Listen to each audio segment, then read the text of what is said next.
Всем привет, с вами Витя и вы на канале Под Микроскопом. И сегодня мы сделаем то, о чем вы так давно просили в комментариях. Да-да, я читаю все ваши предложения. И вот оно. Давай искупай демодекса в бальзаме звездочка. Сказано, сделано. Сегодня мы узнаем, убьет ли звездочка клеща демодекса или нет. Но сразу важное предупреждение. Не пытайтесь повторить этого дома. Я не врач, не биолог и даже не аптекарь из 90-х. Я просто парень с микроскопом и бешеным интересом ко всякой живности, которая ползает по нам и даже в нас. Если у вас есть проблемы с кожей, пожалуйста, идите к врачу. А мы просто понаблюдаем, кто кого, клещ или звездочка. Если вам интересны такие эксперименты и вы хотите, чтобы я продолжал жертвовать своим лбом ради науки, подпишитесь на канал и нажмите на колокольчик. Это действительно помогает каналу расти, а мне продолжать искать новых клещей для диких экспериментов. Для тех, кто не знаком с этим легендарным оружием из аптеки бабушки, бальзам звездочка – это такая густая смесь эфирных масел. Ментол, эвкалипт, гвоздика, корица, камфора. Пахнет так, что просыпается нос, которым ты не дышал аж 6 класса. И им лечили все, от простуды до плохого настроения. Но сможет ли он убить клеща? Ведь по сути в составе есть гвоздичное масло, а мы уже знаем, что гвоздика иногда убивает демодекса. Перед началом эксперимента мне нужно было собрать армию подопытных. Как обычно, беру скотч, аккуратно приклею его к колбу, снимаю под микроскоп и, друзья, удача! Я нашел сразу 11 живых, бодрых и активных клещей. Такая тусовка под микроскопом у меня последнее время бывает очень часто. Покажу каждого по отдельности. Слева будет клещ в реальном времени, а справа процесс добавления звездочки и его возможный конец. Итак, первый клещ. Средний, но очень подвижный клещ. Смотрите, он действительно активен и бодр. Обратите внимание на левую часть кадра. Там лежит тоненький, почти невидимый пушок. Это маленький волос. И теперь сравните его с нашим клещом. Вы только посмотрите, насколько клещ крупнее. На фоне этого тонкого волоска он кажется просто гигантом, настоящий монстр из микроскопа. Такой контраст особенно хорошо помогает понять реальные размеры паразитов, когда рядом есть что-то, к чему можно привязать этот масштаб. Пора переходить к эксперименту. Аккуратно добавил на него немного бальзама звездочки. Сначала показалось, что клещ даже не заметил бальзама. Он продолжил слегка двигаться, будто ничего не произошло. Честно говоря, я даже засомневался, может быть, я капнул недостаточно бальзама. Или, возможно, звездочка вообще не попала точно на тело клеща. Такое бывает. Прошло 15 минут, клещ по-прежнему слегка шевелился, и я решил не рисковать, добавил еще немного бальзама. И вот тут началась настоящая реакция. Движения резко замедлились, но лапки дергались. Он словно пытался сжаться в комочек. И все, на этом активность закончилась. Клещ замер. Я продолжал наблюдать и записывать, и уже через 45 минут после первого контакта со звездочкой клещ полностью погиб. Не шевелился ни один сегмент, ни одна лапка. Можно считать, что звездочка справилась с клещом. Второй клещ. Вот это да, только взгляните на этого монстра. Перед нами не просто клещ, это гигант по меркам микромира. Один из тех, кого редко встретишь, но запомнишь надолго. Он массивный, плотный, с толстыми лапами и уверенной походкой. Видно сразу, перед нами боец, с такими шутки плохи. Они, как показывает практика из предыдущих видео, невероятно живучие. Обычные средства на них почти не действуют. Или действуют, но в разы медленнее. Если вы давно смотрите канал, то знаете, гигантские демодексы часто сопротивляются до последнего. Именно поэтому этот экземпляр сразу вызвал у меня большой интерес. Сможет ли звездочка справиться с таким противником или нет? Процесс был не быстрый. Я аккуратно добавил бальзам, и началось долгое ожидание. Никакой быстрой реакции не последовало. Гигант вел себя спокойно, как будто на него капнули водой. Но время шло, и постепенно я стал замечать изменения.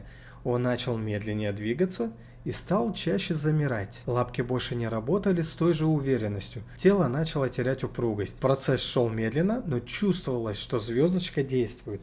Упорно, уверенно, шаг за шагом. И вот спустя 2,5 часа настал финал. Гигант замер окончательно, полностью. Никаких признаков жизни, даже при увеличении и долгом наблюдении тишина. Медленно, но верно звездочка победила.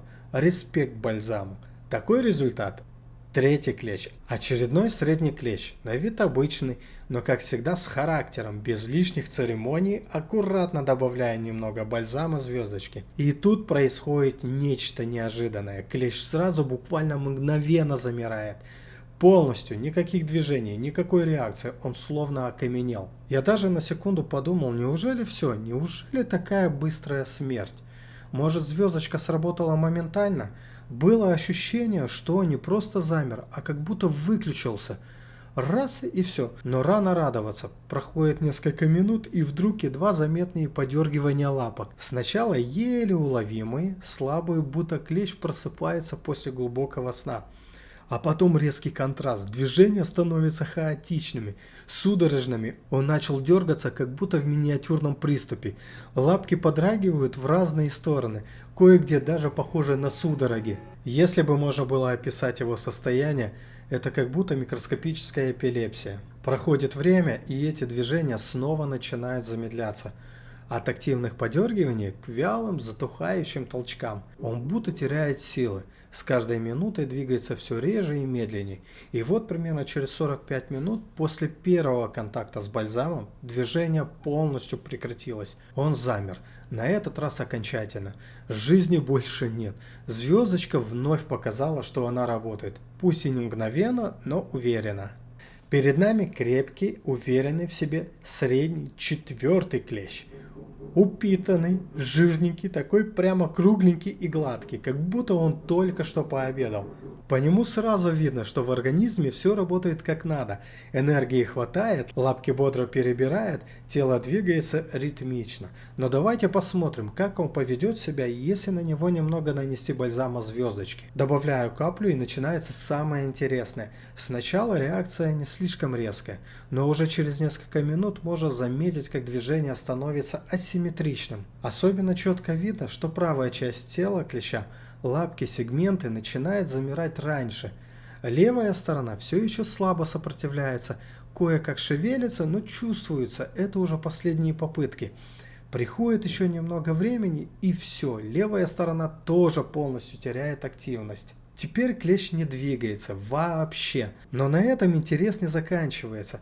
Под микроскопом прекрасно видно, как внутри его тела происходят последние микропроцессы.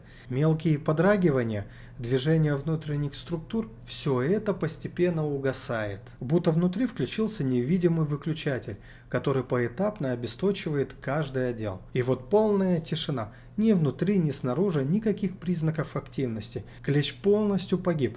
Прошло всего 30 минут. Быстро, четко, уверенно. Даже можно сказать красиво. Бальзам сработал точно и эффективно, как хорошо настроенный механизм. Этот пятый клещ почти копия предыдущего. Размер, формы, даже повадки. Все напоминает того упитанного, что пал ранее. Сразу хочется сказать, все у него было прекрасно, но, как говорится, не все вечно, особенно под воздействием звездочки. Смотрим внимательнее, рядом на стекле виден тоненький пушок, мелкий волосок. Он помогает нам понять масштабы происходящего. На фоне этого волоска клещ кажется настоящим гигантом, и несмотря на свою массивность, он выглядит сонным. Он почти не двигается, будто пал в спячку. Но под микроскопом мы замечаем, внутри что-то шевелится, жизнь в нем есть. Он просто затаился. Решаю не медлить и наношу немного бальзама. Реакция молниеносная.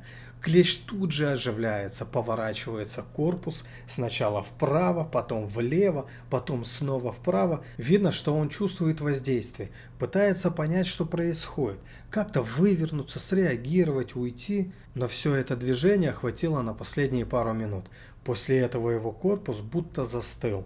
Он больше не гнется, не поворачивается. Лапки подергались немного вяло, словно в последний раз, и замерли.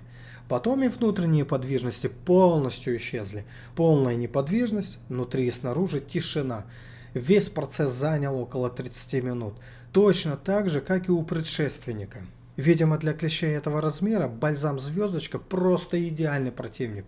Работает быстро, точно и без шансов на спасение.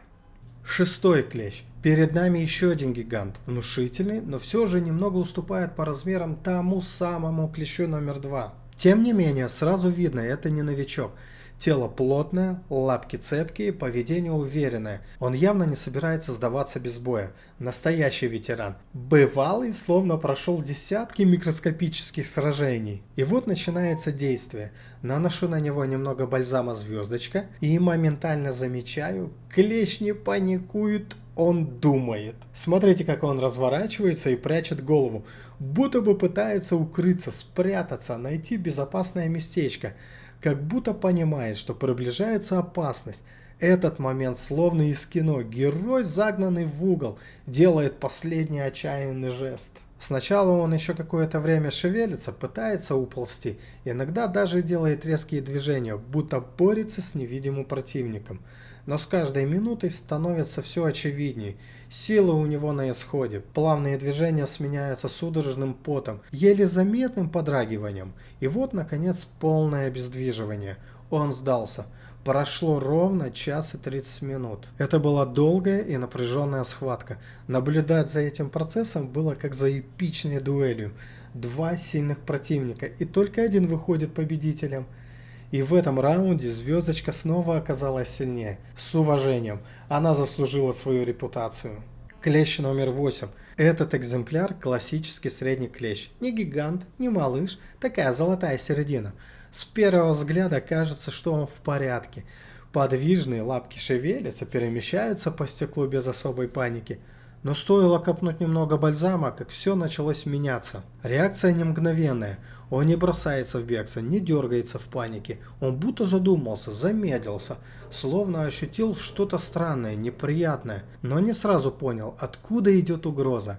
Движение становится все менее четким. Он перестает поворачиваться, лапки поднимает все медленнее, словно каждая попытка требует усилий. Проходит 10 минут, он уже не отползает, а просто дергается на месте. Еще через 15 минут дергается все реже, будто его усыпляют. К 30-й минуте движения почти не видно, только изредка дрожат лапки, а потом наступает момент полной тишины. Он просто лежит, все, ни шевелений, ни попыток сопротивления, полностью обездвижен.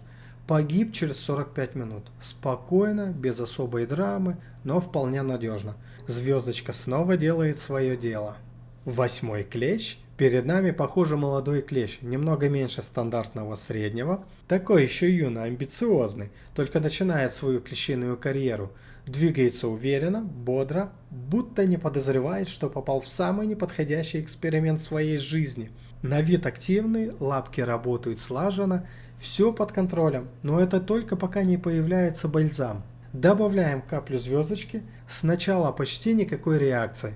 Будто он думал, да это ерунда, сейчас переживу и продолжу бегать по лбу. Но проходит минута, другая, и уверенность постепенно сменяется тревогой. Он начинает останавливаться, лапки двигаются все слабее, тело же не так уверенно держит форму, становится будто мягче, вялее. По прошествии 20 минут видно, процесс пошел. Молодой он или не молодой, звездочка не делает поблажек. Через 30 минут уже почти не шевелится. А к 45-й минуте все, полная остановка, ни малейших признаков жизни. Ни вспышек, ни судорог, просто аккуратный, четкий конец. Интересно, конечно, что он продержался ровно столько же, сколько и предыдущий, более крупный клещ. Похоже, звездочка работает по графику, стабильно, как швейцарские часы. Одного за другим спокойно и методично убивает. 9-й клещ. А вот и наш самый миниатюрный участник. Настоящая кроха среди клещей. Просто младенец в сравнении с остальными. Если предыдущие хоть как-то напоминали взрослых особей, то этот будто только вчера вылупился. Настолько маленький, что кажется, будто сейчас просто уползет за край стеклышка и исчезнет. Сначала он действительно пытался убежать. Дергал лапками, активно перемещался, будто знал, времени у него мало. Но как только на него попадает капля бальзама звездочка, начинается молниеносная трансформация. Буквально в течение пару минут он замирает, движение становится все короче, реже и слабее. Он пытается из последних сил отползти, укрыться, спрятаться, но видно, что все это уже бесполезно. Проходит всего 10 минут, он почти не шевелится. А еще через 5 все, финал. Полностью обездвижен, без единого движения. Как будто просто выключили питание. Итог: 15 минут и самого маленького больше нет. Это была самая быстрая и беспощадная победа Бальзама в этом эксперименте. Размер, как выясняется, не дает ни малейшего преимущества. Наоборот, чем меньше, тем быстрее звездочка берет вверх.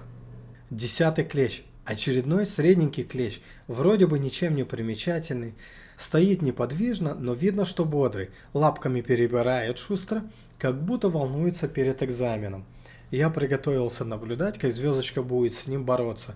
Добавил немного бальзама и пропал. Реально пропал. Я смотрю в объектив, и его нет там. Началась паника. 2 минуты я гонял по экрану туда-сюда. Думал, все, потерял подопытного. Уже хотел заново начинать. А потом вдруг вижу. Вот он. Маленький, жалкий. В 2 раза меньше, чем был до этого. Вы прикиньте, он за эти 2 минуты не просто умер, а еще и уменьшился. Честно, я был в шоке. Я даже паузу поставлю, чтобы вы тоже попробовали найти его. Серьезно, если бы это не снималось на видео, никто бы не поверил. Итог. Будем считать, что клещ погиб за 5 минут, а не за 2 минуты, пока я его искал. Звездочка не просто победила, она буквально испарила его. Минус еще один клещ. Мгновенная расправа. Перед нами 11-й клещ. Средней комплектации, такой себе крепкий парень. Стоит уверенно, не паникует, лапками перебирает. Спокойно, как будто знает, что это его не первый бой. На вид здоровяк, двигается в норме, не дергается, не прячется. Настоящий стойкий боец. Добавляю каплю бальзама звездочки. Поначалу тишина, никакой реакции, даже бровью не повел. Ну, если бы у клещей были брови. Но буквально через минуту-другую начинается замедление. Сначала слегка перестает дергать передними лапками, потом задние, как будто отключаются. Видно, что процесс пошел. И вот он уже почти не двигается, еле-еле тянет, как будто силы тают прямо на глазах. Без паники, без дергивания, просто медленно угасает, как лампочка в старом фонаре. Финал настал спустя 20 минут. Клещ не самый быстрый, но и не самый стойкий. Звездочка снова сделала свое дело. А теперь давайте остановимся и подумаем, почему же одни клещи погибают за считанные минуты, а другие нужно больше 2 часов. В чем секрет? Начнем с самых маленьких, мини-клещи. Крошечные создания сдаются быстрее всего. Почему? Во-первых, их тело тонкое, слабо защищенное. Хитиновый покров у них тоньше, а значит все компоненты бальзама проникают вовнутрь почти мгновенно. Это как если бы лег под дождь без зонта. Промокнешь за секунду. Вот и они, бедняги, промокают звездочкой целиком и сразу же начинают угасать. Поэтому 15 минут и все, финал. Теперь средние клещи. Они уже как-то укрепились, обзавелись чуть более плотным панцирем, могут дать временное сопротивление. Но бальзам пробивает и такую защиту, просто чуть медленнее. Мы видим, что они живут от 20 до 45 минут после нанесения бальзама. Звездочка буквально пережевывает их изнутри, не торопясь, но стабильно. Это такой идеальный баланс между скоростью и эффективностью. А вот гиганты – настоящие танки среди клещей. Длинные, массивные, с плотным хитиновым бронежилетом. Их организм устроен так, чтобы сопротивляться, и времени на это уходит в разы больше. Бальзам как будто обтекает их, долго пробирается вовнутрь, и только потом начинается настоящая атака. Но даже эти громилы в итоге сдаются. Пусть через час, 2 часа, 2,5, но все равно падают. И что мы видим в итоге? Бальзам звездочка не мгновенное, но уверенное оружие. Оно не убивает по щелчку, как в кино, но он действует стабильно. У каждого клеща свой лимит прочности, и звездочка его находит. Победа однозначно за ней. Пусть это и не спринт, но в этой битве главный результат. И результат у нас на экране. И запомните, если у вас есть проблемы с кожей, пожалуйста, идите к врачу. Теперь ваша очередь. В чем бы вы хотели искупать клеща в следующих видосах? Пишите в комментариях, я читаю все комментарии, и именно благодаря вам появляются такие эксперименты. Вот такое у нас сегодня было эпическое столкновение звездочка против Демодекса. 11 участников, 11 смертей, но каждый со своей историей. Если вы досмотрели до этого момента, вы просто герой. Подписывайтесь, если хотите еще больше сумасшедших, но познавательных экспериментов. Жмите на колокольчик, чтобы не пропустить новые выпуски.